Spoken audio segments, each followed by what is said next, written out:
प्यारे देशवासियों, नमस्कार। आज मैं बिहार की राजनीति के बारे में आपके साथ कुछ ज़रूरी बातें साझा करना चाहूँगा। बिहार में कुछ माहौल ऐसा हो रहा है और सवाल उठने लगे हैं, हालांकि बहुत ज़्यादा चर्चा में नहीं है, नीचे लेवल में अभी कुछ ऐसा लग रहा है कि क्या नीतीश कुमार एक बार फिर से पलटी मारने वाले हैं। ये सवाल कहीं कहीं किसी किसी हलकों में पूछा जाने लगा है। क्या नीतीश कुमार फिर पलटी मारे, क्योंकि उनका तो नाम ही पलटी मार पड़ा हुआ है, पलटू राम। नीतीश कुमार का नाम पलटू राम है। वो कब पलटी मारेंगे किसी को पता नहीं चलता। कसमें खाते रहते हैं कि अब इसके बाद कहीं नहीं जाऊंगा, लेकिन वो कब मौसम बदल जाएगा उनका ये भी है कि आज शाम को किसी के साथ हैं, हो सकता है अगले सुबह तक वो किसी और के साथ हों या फिर अगली शाम तक किसी और के साथ हों। तो नीतीश कुमार का नाम करीब करीब पलटू राम पड़ चुका है और अब हालात ऐसे लग रहे हैं कि ये फिर एक बार पलटी मारेंगे। फिर पलटी मारेंगे, क्योंकि डेवलपमेंट जो हो रहा है अभी बीजेपी के और इसके बीच में, एक तो महाराष्ट्र के चुनाव जो हुए हैं उनसे भी कुछ इशारे मिले हैं नीतीश कुमार को। हालांकि बीजेपी बार बार यही कहती है कि आप हमारे सीएम हैं, आप हमारे नेता हैं और जो भी होगा आप ही के नेतृत्व में होगा बिहार के अंदर। यानी अगले चुनाव आपको पता है अगले साल होने वाले हैं। बिहार के जो अगले विधानसभा चुनाव होने वाले हैं वो सितंबर 2025 में हैं और उसके लिए बातें अभी से चलनी शुरू हो गई हैं। यानी इनका जो बीजेपी का अध्यक्ष है बिहार का, उसने तो कहा है कि नीतीश कुमार के नेतृत्व में चुनाव लड़ा जाएगा, मगर नीतीश कुमार को उनके ऊपर भरोसा नहीं हो रहा है। खास करके अमित शाह जो देश के गृह मंत्री हैं, उन्होंने एक बयान दिया है कि अगले साल जो चुनाव बिहार के होंगे उनके सीएम के चेहरे के बारे में अभी कुछ कहा नहीं जा सकता है, वो बाद में फैसला होगा। इस किस्म की बातें उन्होंने कही है। उसके बाद से नीतीश कुमार का बिल्कुल से भरोसा टूट गया है और वो नीतीश कुमार कभी नहीं चाहेंगे कि बीजेपी उनकी कुर्सी को छीने। इसलिए वो भी तो बहुत पुराने खिलाड़ी हैं, बहुत तेज खिलाड़ी हैं। नीतीश कुमार छोटे खिलाड़ी नहीं है। तो उन्होंने ये मन बना लिया कि इससे पहले कि बीजेपी तुम्हें धोखा दे, तुम ही अपनी सेटिंग कुछ ऐसी कर लो कि वही किनारे लग जाएं। ठीक उसी में नीतीश कुमार अब लग चुके हैं, ऐसा महसूस हो रहा है, ऐसे इशारे हो रहे हैं बिहार से। तो यानी पलटी की तैयारी चल रही है। और खास करके उन्होंने अब एक तो अमित शाह का बयान आ गया, इससे पहले महाराष्ट्र का खेल उन्होंने देखा।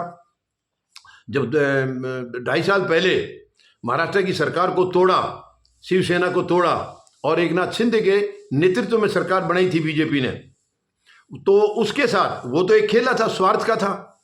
दोबारा भी जो चुनाव हुए हैं हाल में, इनमें एकनाथ शिंदे को ही चेहरा बनाने की बात बार बार कही गई थी। तो सबको लग रहा था कि शायद सीएम उन्हीं को बनाएंगे, लेकिन ऐसा हुआ नहीं। चुनाव के बाद काफी लंबे टाइम तक इंतजार करने के बाद सीएम का चेहरा तय हुआ है, मगर एकनाथ शिंदे को नकार दिया गया। तो वो वहां के भी हालात, और केवल सीएम का ही नहीं, मतलब सीएम का पद तो गया, डिप्टी सीएम बनाया, इनको गृह मंत्रालय चाहिए था, वो भी इनको नहीं मिला है। गृह मंत्रालय भी नहीं मिला है। तो एक तो यहां से नीतीश कुमार को लग गया था कि जो खेल शिंदे के साथ हुआ है कहीं ये मेरे साथ भी तो नहीं हो जाएगा, उनको लग रहा था। और बीच में तब तक अमित शाह ने ये बयान दे दिया तो सोने पर सुहागा हो गया। तो इसके बाद नीतीश कुमार को ये कन्फर्म हो गया, जब गृह मंत्री बयान दे रहे हैं तो वो जो कह रहे हैं वही होगा। तो कहने का मतलब है उन्होंने ये पक्का अपने अंदर ये बिठा लिया कि जो एकनाथ शिंदे के साथ हुआ है, जैसे उनको किनारे लगाया है, वो वैसा ही इनके साथ भी होने वाला है, ऐसा लग गया है। अब बात यह है कि ये कितना जल्दी होगा। हालात ऐसे लग रहे हैं कि बहुत लंबा समय नहीं लगेगा, हो सकता है एक आध दिन में कोई नई खबर आए, क्योंकि जिस तरीके से वहाँ हालात डेवलप हुए हैं, पहले बीजेपी के वहाँ के अध्यक्ष ने बताया इन्हीं के नेतृत्व में लड़ा जाएगा। अमित शाह का बयान आने के बाद वो अपने बयान से मुकर गए, पलट गए, बोला नहीं वो तो चुनाव के बाद ही तय होगा, सेंट्रल लीडरशिप तय करेगी, इस किस्म के बयान आ गए। और इसके बाद नीतीश कुमार बिल्कुल अनकंफर्टेबल हो गए। उनको ये लग गया है कि अब तुम्हारी दाल यहाँ गलेगी नहीं और ये तुम्हें किनारा लगा करके रहेंगे, ये दिमाग में आ गया। अब रही बात पलटी कब मारेंगे, तो सिचुएशन बिल्कुल ऐसे लग रही है, क्योंकि अब वहां पर नीतीश के जिनसे बातचीत चल रही है वो तो सबको मालूम है कि नीतीश अगर बीजेपी को छोड़ेंगे तो आरजेडी के साथ जाएंगे, इसके अलावा कोई ऑप्शन ही नहीं है। और आरजेडी से जब भी कभी बीजेपी या जेडीयू में कोई डेवलपमेंट होता था तो लालू प्रसाद यादव या उनके सुपुत्र तेजस्वी यादव कुछ ना कुछ बयान तुरंत देते थे।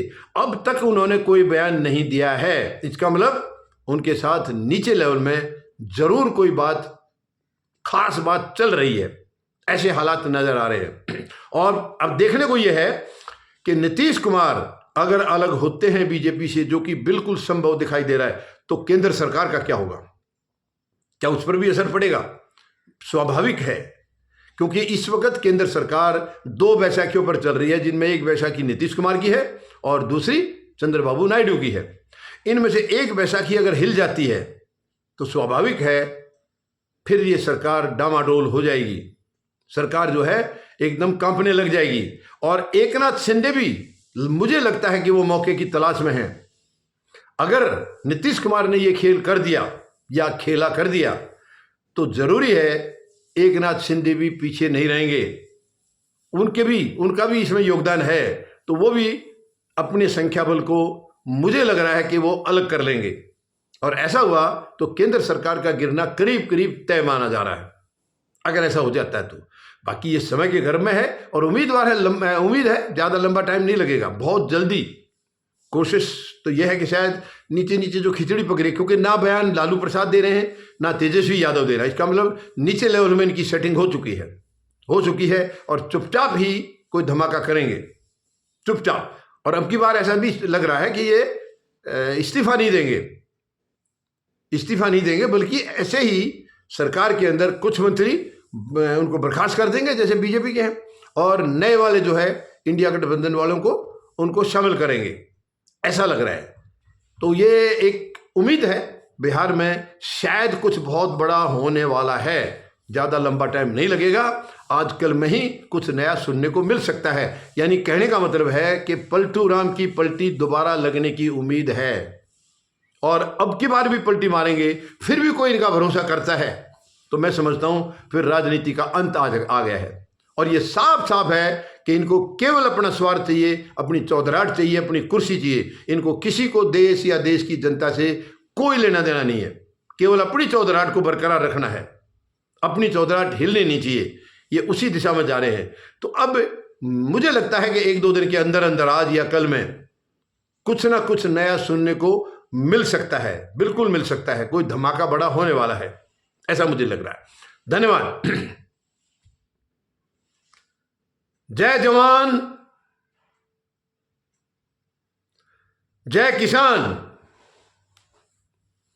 जय हिंद।